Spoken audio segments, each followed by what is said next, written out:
நேற்றைய செய்தி இது. காங்கிரஸ் ஆளும் மாநிலங்களில் சாதிவாரி கணக்கெடுப்பு நடத்தப்படும் என ராகுல் காந்தி தெரிவித்திருக்கிறார். பிற்படுத்தப்பட்டோர் பிரச்சனை நீர் பூத்த நெருப்பாக மறைந்து இருக்கிறது. இதனை முன்பே அறிந்திருந்தால் காங்கிரஸ் ஆட்சியில் சாதிவாரி கணக்கெடுப்பு நடத்தியிருப்போம். நடத்தாமல் போனது எங்கள் தவறுதான் என்று ராகுல் காந்தி அறிக்கையும் விடுத்திருக்கிறார்.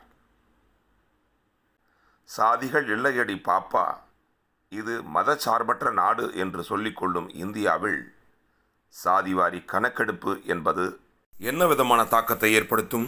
எனது கேள்வி என்னவென்றால், இந்தியாவில் இதுபோன்று சாதிவாரி கணக்கெடுப்பு நடத்துவது அவசியமா?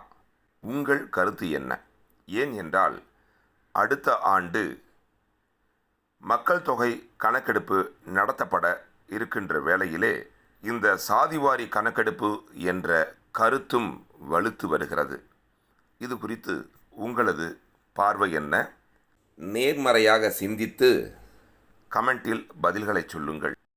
இந்த சாதிவாரி கணக்கெடுப்பை ஏன் நடத்த வேண்டும், ஏன் நடத்தக்கூடாது என்று இருதரப்பிலும் நீங்கள் கருத்துக்களை பரிமாறலாம்.